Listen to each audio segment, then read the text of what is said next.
오늘 업무에 복귀를 했습니다. 여드레 만에 공개 일정으로 돌아오지 않았겠습니까? 문 대통령의 모두 발언 모두 궁금해하실 텐데 먼저 좀 들어보도록 하겠습니다.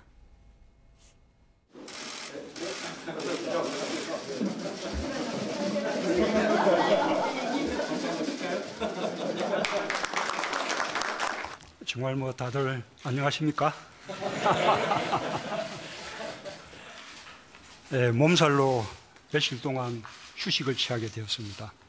국민들께 걱정을 끼쳐드려서 송구하다는 말씀을 드립니다.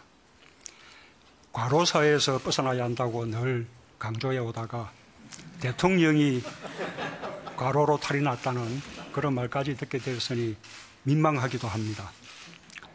이번 주말에 다시 중요한 해외 순방이 시작되기 때문에 심기일전해서 잘 준비하도록 하겠습니다. 목소리는 좀 다소 쉬워 보이지만 유머는 여전한 것 같습니다. 과로사회 벗어나야 된다 늘 강조했다가 내가 과로로 탈이 나서 민망하다는 이야기까지요. 네. 김효민 교수님 어떠세요? 7월 달에 이제 근로시간 52시간으로 단축되는 상황이다 보니까 과로사회 탈출해야 된다는 메시지 많이 하지 않습니까? 특히나 청와대의 7월 달 모바일 달력을 보게 되면은 문재인 대통령이랑 임종석 실장이 환하게 웃으면서 과로사회 탈출해야 된다 이런 얘기가 나와요. 네. 그러니까 문재인 대통령 스스로 그동안 너무나 이 업무의 과중한 스트레스에 경무에 시달렸기 때문에 건강 상태가 안 좋았고 한동안의 쉼 때문에 이제 좀 어느 정도 표정이 좋아진 것 같습니다. 일각에서는 러시아 순방을 끝내고 올 때쯤 즈음해서 문 대통령이 눈이 굉장히 부었다 그래요. 그러니까 과거 국회의원 시절에도 눈이 한번 퉁퉁 부었던 모습을 본 적이 있는데 고민정 부대변인의 이야기에 따르면 눈이 좀 돌출형이다 보니까 아무래도 피로가 눈으로 먼저 오는데 그러면 육안에서 나타나는 모습에서 딱 그 뭔가 건강에 이상이 있는 것처럼 보이니까 문재인 대통령 같은 경우는 휴식이 굉장히 꼭 필요한 그런 상황처럼 보입니다. 네. 이게 문 대통령이 그래도 여드레 만에 복귀를 하면서요. 상당히 밝게 웃으면서 잘 부탁한다. 그렇게 당부를 했습니다. 신임 수석 같은 경우에도 장악력이 강하시다면서요. 라고 당부를 하기도 했고요. 김 교수님 보시기에 오늘 문 대통령은 어땠습니까? 상당히 밝은 모습으로 역시 함께하는 수석들 또 비서관들 같이 격려하는 모습 역시 대통령이 그동안 보여줬던 따뜻하고 소통하는 그런 모습을 보여줬는데요. 역시 좀 안타까운 건 아직 목소리가 다 회복이 안 돼 있고 역시 건강이라는 것이 대통령이나 그 사회 지도자의 건강은 결국 그 국가의 건강 아니겠습니까? 그런 측면에서 적절하게 휴식을 하실 수 있도록 해야 되고요. 지금 우리 사회의 모토가 과로 사회에서 여유 사회로 가야 한다. 정말 제대로 된 선진국이 되기 위해서는 OECD 국가 중에서 멕시코와 더불어서 최장의 노동을 하는 그런 나라에서 이제는 정말로 모두가 아이도 낳을 수 있고 이 고령화 사회에서 좀 벗어나야 된다는 그런 모토를 가지고 있는데 문 대통령의 건강이 결국은 청와대 내에도 환한 웃음을 줄 수 있는 거고요. 그런 측면에서 일단 밝은 미소는 굉장히 반갑습니다. 그런데 또 이 앞으로 인도라든가 계속 정상회담 일정이 있기 때문에 이번 일요일에 또 가신다면서요? 그러니까요. 그렇기 때문에 사실은 과로를 할 수밖에 없는 것이 대통령의 어쩔 수 없는 운명인 것 같은데 그럼에도 불구하고 참모들이 적절하게 또 이런 사회적 갈등이 최소화되고 최근에 여러 가지 민생의 문제 또 고용이라든가 실업 문제 이런 것들을 선제적으로 해결하면서 대통령이 좀 여유를 찾을 수 있게 좀 노력을 해줘야 될 것 같습니다. 네, 더운 나라를 또 가신다고 하네요. 근데 지금 오늘 한마디 한마디가 다 해석이 가능한 말들로 상당히 많이 준비를 해왔다라고 느낄 수 있었거든요. 특히 이제 일자리 문제가 청와대 입장에서 핵심 하드라고 볼 수 있는데요. 얼마 전에 청와대 참모진 개편 있지 않았습니까? 윤종원 경제수석을 향해서 장악력이 강하시다고요라는 표현을 썼다라는 건데 기존에 있는 경제수석이 홍장표 경제수석 학자 출신입니다. 그러다 보니까 청와대가 얘기하고 있는 이 소득주도 성장과 부처가 얘기하고 있는 혁신성장 간에 마찰이 있는 것 아니냐는 얘기까지 계속 나왔잖아요. 윤종원 수석이 기재부 출신이다 보니까 이제는 소득주도 성장도 얘기하면서 부처를 장악해서 혁신성장까지 두 개의 성장축을 다 돌릴 수 있어야 된다는 얘기를 함축적으로 얘기한 것 같은데 이제는 성과가 필요한 시간이다 이런 얘기까지 아마 많은 부담과 압박을 청와대 참모진들에게 부여한 것 같습니다. 네, 참 복귀하자마자 태풍에 북한 비핵화에 무엇보다 또 산적한 과제 중에 하나가 개각 아니겠습니까? 윤 의원님 어떠세요? 이 최대 화두가 바로 김부겸 장관이 아닐까 싶은데요. 이 김 장관 말처럼 사인을 해주실까요? 워낙 시끌시끌했거든요. 어떻게 전망하세요? 그건 고도의 정치적인 해석이 필요한 대목이라서 제가 자신 있게 말씀은 못 드리겠고요. 다만 김부겸 장관을 지금 바꾸면 그건 대통령의 뜻이 실리는 거다라고 확대 해석이 되겠죠. 김부겸 장관에게 힘이 실릴 수도 있고요. 그러면은 흔히 말하는 친문 세력들이 힘이 좀 빠지는 상황이 될 수도 있을 거고 개각은 지금 확실한 요인은 농림수산부 장관 하나입니다. 그런데 김부겸 장관 관련해서 하나 더 여쭤보고 싶은데요. 김 장관이 이 발언이 워낙 논란이 되니까 내가 부담을 드렸다면서 불찰이다 해명을 했거든요. 그렇습니다. 그럼 본인은 당권에 미련이 없으실까요? 왜 본인 없겠습니까? 생각은 당연히 있겠죠. 김부겸 장관은 지금 잠재적인 대권 주자 중에서 네. 앞서 나가 있는 걸로는 뭐 손가락에 꼽을 정도일 텐데 지금 만약에 당권을 쥐게 되면 흔히 말하는 2년 동안 당권을 가지고 있는 동안에 자기 사람을 곳곳에 심을 수 있을 거고 네. 국회의원 공천권 행사를 할 수 있을 거고 그리고 당내 특별한 규정에 제한을 두지만 않으면 네. 그로부터 1년 후에 대권 도전을 하는데 누구보다 유리할 테니까 대권 주자로서는 왜 욕심을 안 내겠습니까? 다만 그러나 모든 걸 다 가지려고 하면 얼마든지 반격에 마주칠 수밖에 없는 상황이기 때문에 본인은 그걸 저울질을 하겠죠. 지금 나서는 게 자기에게 유리한지 아닌지. 그리고 대통령 역시 잠재적일지라도 아주 유력한 2인자에 가까운 정도의 네. 후보를 당내에서 키우면 그게 유리할지 불리할지 이거 역시 청와대 참모들도 굉장히 네. 따질 거고요. 개각 얘기를 하셔서 제가 당부 차원에서 한 말씀만 드리자면 지금 아까 말씀드렸듯이 명확한 요인은 농림수산부 장관 하나입니다.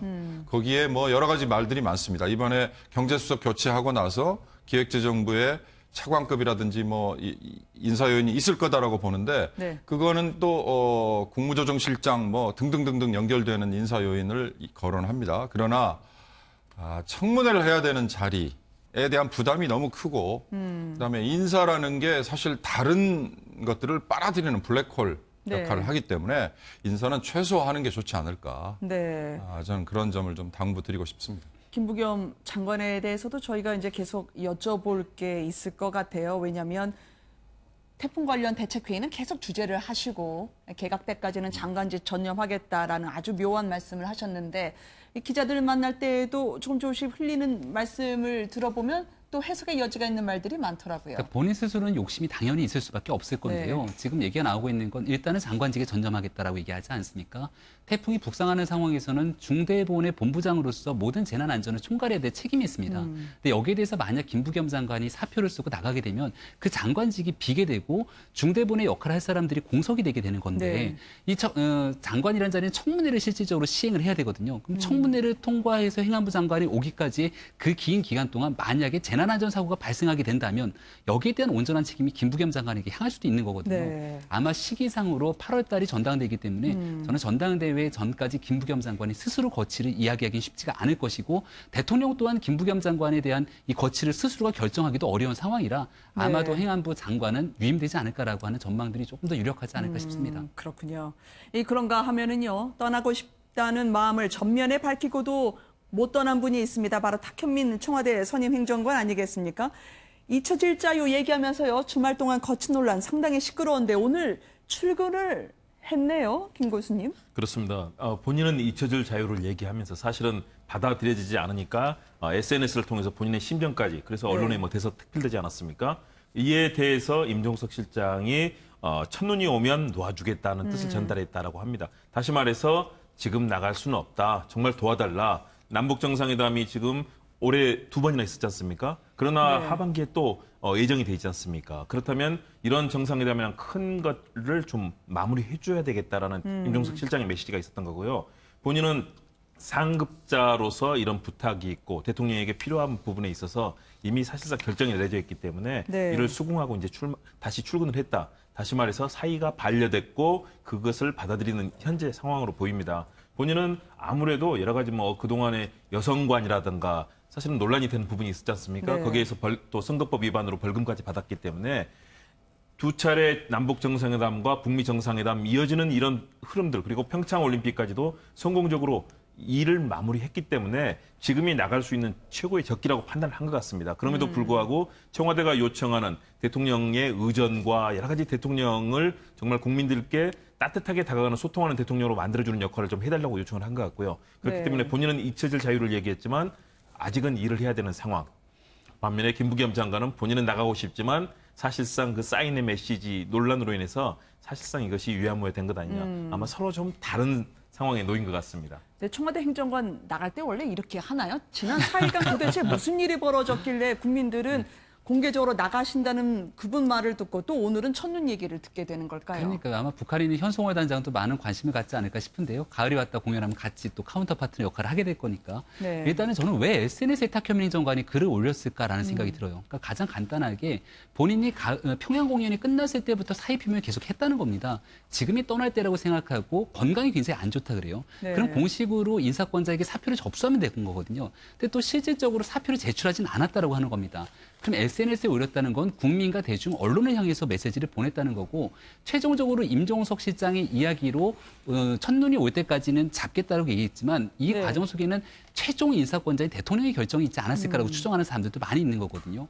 오죽하면 이러다 보니까 지금 있었던 탁현민 행정관의 상급자로서 의전 비서관이 실질적으로 김종천 비서관이라고 임종석 비서실장과 가장 가까웠던 인사가 오게 되기 때문에 과거 양정철 전 비서관과 가까웠던 탁현민 행정관과 청와대 내 인사 갈등이 아니냐 이렇게 또 분석하는 시각까지 있는 거거든요.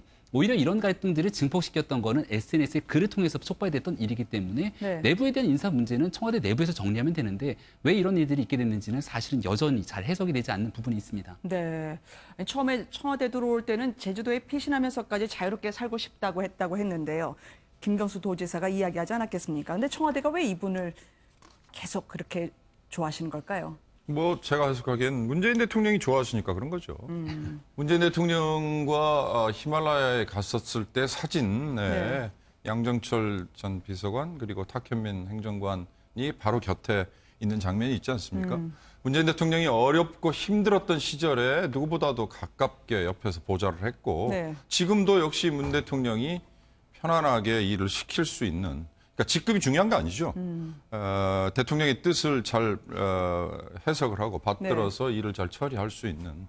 전 뭐 개인적으로 탁현민이라는 행정관이 얼마나 능력을 가지고 있는지는 모르지만 1차 남북 정상회담이 끝났을 때 그 레이저 쇼부터 시작해서 판문각이었나요? 판문점이었나요? 판문점이죠. 예, 그 네. 건물을 평화의 집 건물을 배경으로 하는 여러 가지 이벤트를 하는 거 보고 그게 누가 했는지를 물었더니 탁현민 행정관의 아이디어였다는 걸 네. 보면 청와대 주변에서 뭐 여러 사람들이 좋아할 수도 있겠구나. 그러나 그런 점 때문에 야당에서는 얼마나 공격하기가 좋습니까? 그리고 본인이 굉장히 자유로운 사고를 가진 사람이더만요. 네. 뭐 어렸을 때 쓴 책인지는 모르지만 상당히 무책임한 얘기도 책에 써놨고 그런 것 때문에 공격도 받았고 또 선거법 위반으로 벌금도 적당히 받았고 그러니까 공격은 받지만 대통령이 찾는 사람이기 때문에 아까 우리 김영크 말씀처럼 행정관임에도 불구하고 저렇게 요란하게 여러 사람의 주목을 받는 건데 네. 전 뭐 대통령이든 도지사든 시장이든 정무직인데 내 비서 하나 내가 마음대로 못 쓰느냐 이런 얘기하는 많이 들었어요. 그게 바로 우리 현실이 아닐까 싶습니다. 네. 벌금은 적당히 아니라 70만 원 받은 걸로. 네. 70만 원이면 법적으로 네. 문제가 없는가요? 그렇죠. 있는가요? 그거는 사안 따라 다르죠. 네. 알겠습니다. 자, 그러면 자유한국당으로 저희가 좀 넘어가 볼까 하는데요. 이제 방황이 끝일까요? 아니면 진행형일까요? 한국당이 비대위원장 모셔오는 것, 공사를 크게 하는 것 같습니다. 안상수 비대위 준비위원장이 아침 일성 이렇게 강조하던데요. 들어보시겠습니다. 내주 중에는 결정을 할 수 있는 그런 준비를 하도록 하겠습니다. 생각보다는 우리나라에 훌륭한 분들이 많아서 아주 다양한 분들이 후보군으로 추천이 돼서 한두 언론이긴 합니다만은 100% 실패할 거다 이렇게 하는 멘트를 해주셔서 뭐 걱정해 주셔서 감사하긴 한데 지금 뭐 임신도 안 했는데 사산할 거다 이렇게 얘기하는 것 같아서 뭐 저희들이 다 열심히 하라는 취지로 알겠습니다만 잘 지켜봐 주시고. 비대위원장을 무려 후보를 40명이나 리스트를 추렸다고 합니다.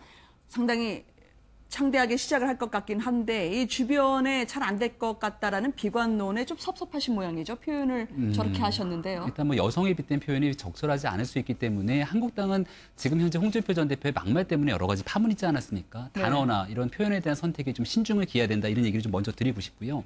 지금 여러 인사들을 모셔오고자 싶을 겁니다. 근데 그 사람의 하겠다고 하는 의지와는 상관없이 일단은 리스트에 다 올리는 겁니다. 그리고 네. 국민 추천도 받아서 충분하게 한쪽에 누구의 편견이나 이해관계에 엇갈리지 않게 다 모셔놓고 그 다음에 선택을 하고 그리고 선택된 분을 가지고 삼고초를 모시겠다라는 것 같은데요. 네. 누구 한 사람을 지정하거나 진짜 훌륭한 사람들을 모신다고 했을 때도 지금 계파 간의 갈등이 워낙에 심한 상황이기 때문에 일단은 그 문제를 조금 피해가겠다라고 얘기를 하는 건데 이걸 압축하고 최종 한 명으로 후보군이 정해지기 시작했을 때부터 소위 말한 전운이 감도는 건 그때가 시작이지 않을까 생각됩니다. 원래 이렇게 40명씩이나 이렇게 많이 리스트를 추려서 하나요? 그중에 깜짝 후보군으로 이정미 전 헌재 소장 권한대행 이름도 나오던데요. 이분은 어떻습니까? 상징성이 왜 어마어마하죠. 친박에서는 이렇게 싫다고 손사래를 치시죠? 그러니까 박근혜 전 대통령을 탄핵시키던 당일 이 헤어루를 하고 이제 딱 나타나서 박근혜 전 대통령 탄핵 파면을 선고했던 그 역사적인 주인공이지 않습니까? 그러다 보니까 박근혜 전 대통령과는 완전히 결별하는 자유한국당의 새로운 모습을 보여줄 수 있는 이미지가 있는 건데 이 장면이 그 당시에 네. 이정미 권한대행이 탄핵을 선고했을 선고했던 때 그때 자유한국당 의원들이 보던 그 장면이거든요. 그 당시 이제 탄핵에 찬성했던 당시 새누리당 의원들이 나가서 바른정당을 창당했고요.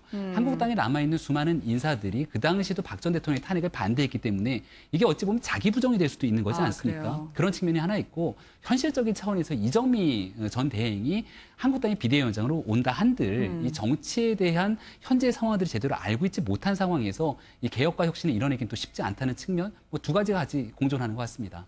근데 지금 한국당 상황이 이분도 싫고요. 저분도 마뜩치 않습니다라고 얘기할 만한 상황인가요? 이정미 대행 정도 보면 많은 분들은 또 공감도 하실 만한 분 아닐까요, 김 교수님? 정말로 이정미 대행을 모셔올 수 있다면 정말로 이건 한국당의 대박이 되는 거죠. 아, 그래요? 왜냐하면 박근혜 전 대통령에 대한 탄핵을 사실상 주도해서 심판을 하지 않았습니까? 네. 다시 말해서 박근혜 전 대통령에 대한 탄핵 심판은 국정농단과 국기문란이라고 하는 다시 말해서 대한민국의 근간을 흔든 부분에 대해서 잘못됐다고 심판한 것 아니겠습니까? 네. 그렇다면 과거의 자유한국당이 잘못 안 왔던 그 잘못된 덫에 대해서 이를 해결할 수 있는 그 가능성. 그렇지만 저는 이정미 대행이 과연 수락을 할 것인가. 많은 사람이 40명 가까이 뭐 자천타천 추천을 했지만 그중에서 정말로 자유한국당의 위기를 안을 수 있고 이를 해결할 수 있는 능력을 가진 네. 분이 과연 몇 명이나 될지. 왜냐하면 지금까지 거론되는 여러분들이 있지만 지금 단 한 분 빼고는 다 그러니까요. 손사래를 치고 있지 손사래 치신다고 않습니까? 하더라고요. 그리고 지금 자유한국당이 비박과 친박으로 갈려서 거의 상대를 거의 원수나 거의 적으로 보는 듯한 언어를 쏟아내면서 지금 네. 나가라, 사퇴하라 이런 여러 가지 논란을 벌이고 있지 않습니까? 그렇다면 새로 오실 그 비대위원장은 정말로 정치력도 가져야 되고 정치에 대한 감각, 친박 비박이 다 받아들일 만큼 신뢰와 도덕성이 높아야 될 텐데 네. 현재 거론된 분들이 그 역할을 하기는 굉장히 쉽지 않은 상황입니다. 그런 측면에서 이정미 대행을 모셔온다면 정말로 대박이겠지만 그러나 또 이분이 오셔서 그런 험난한 정치의 세계에서 결정을 하고 의원들을 끌고 가느냐 좀 쉽지는 않아 보이거든요. 그렇기 때문에 40명 예전 리스트는 네. 상당한 거품이 끼어있는 리스트다라고 생각을 해봅니다. 아니 김 교수님 말씀하셨던 것처럼 지금 웬만한 분들은 다 안 오시겠다고 하니까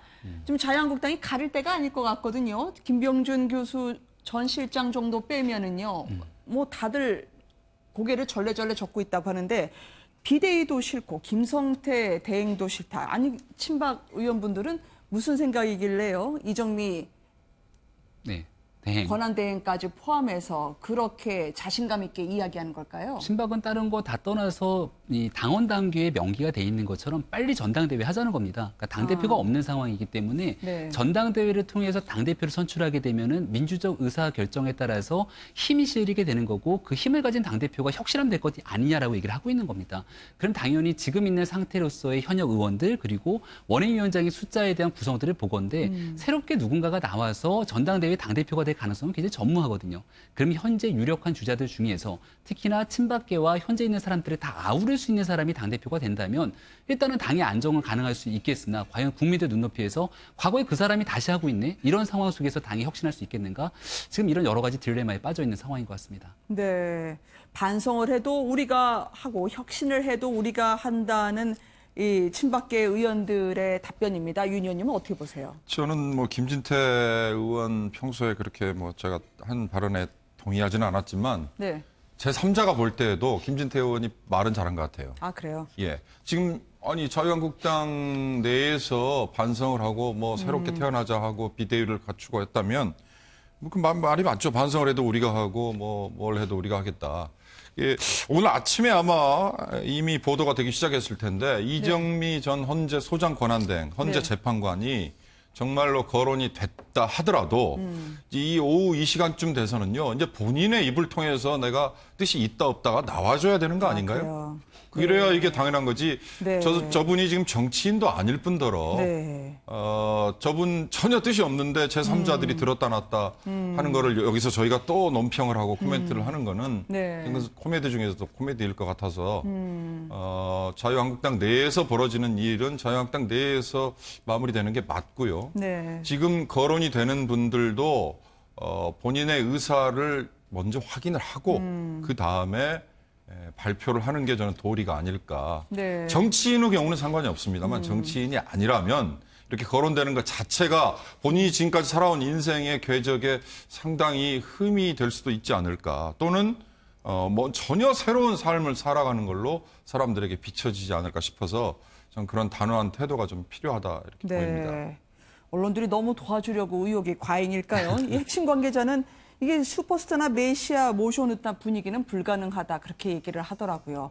많은 분들이 저기 오는 건 너무 난색을 표명해서 말이죠. 그렇죠. 과거에 당에서 중요한 역할을 했던 국회의장 출신이라든가 또는 네. 당대표 출신들 모두가 지금 손사래를 치고 있지 않습니까? 그것은 다시 말해서 자유한국당이 현재 제대로 반성하고 국민들에게 모셔오는 비대위원장뿐만 아니라 향후 당의 진로에 대해서도 국민들은 의구심을 갖고 있는 거죠. 더군다나 친박계 핵심으로서 박 전 대통령의 그런 국정농단에 대해서 도리어 옹호하는 듯한 그런 집회에 나가서 했던 김진태 의원의 발언 같은 경우는 반성을 해도 우리가 한다고 하는데 사실은 반성을 하지도 않고 있으면서 반성에 대해서 전혀 이런 방법 없이 스스로 무릎 꿇는 자세도 나오지 않은 상태에서 반성도 혁신도 우리가 한다고 하는데 국민들의 입장에서도 그렇고 당원들도 아마 앞날에 대해서 캄캄할 겁니다. 정말 지도부가 반성과 혁신을 하겠다는 그런 마음을 좀 가져야 할 때라고 봅니다.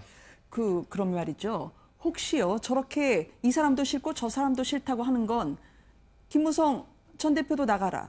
그다음에 원내대표도 그냥 그만두라라고 하는 건 그 다음은 우리에게 기회가 있을 수 있다라고 친박 의원들이 생각을 하는 걸까요? 그러니까 지금 김무성 전 대표는 어디랑 이제 등가의 형식을 취하고 있냐면 서청원 전 대표와 등가의 형식을 취하고 있는 거죠. 친박계 좌장이 스스로 물러났기 때문에 비박계 좌장이 물러나라.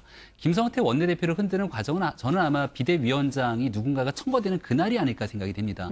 지금 비상대책위원장을 스스로가 결정하지 못하기 때문에 준비위원회라고 하는 이 새로운 모임들이 나타났는데요. 준비위원회에서 누군가가 위원장을 천거하거나 추대하는 날이 오게 되면은 여러 가지 문제를 삼아서 또다시 비토를 놓을 확률이 높거든요. 또 저렇게 김성태 대행까지 그만두면 그 다음에 가장 최다선 의원이 권한대행을 맡아서 어쩌면 우리 쪽으로도 당권을 가져올 수 있다라고 김무성 전 대표 보좌관 출신의 장성철 소장이 이야기를 하더라고요. 그럴 가능성도 있고요. 원내대표 같은 경우는 원내대표 선거를 치르는 건 어렵지가 않지 않습니까? 내부에서 구성원들의 합의를 통해서 원내대표 재선출을 하게 되면은 숫자적 다수를 점하고 있는 집단에서 훨씬 더 가능성이 높기 때문에 그렇기 때문에 지금 김성태 권한대행 같은 경우는 끝까지 버텨서 현재 여론은 우리를 좀 뒷받침하고 있기 때문에 한국당을 어떻게든 혁신하겠다. 지금 이런 두 가지 큰 세력들이 갈등을 빚고 있는 양상으로 보입니다.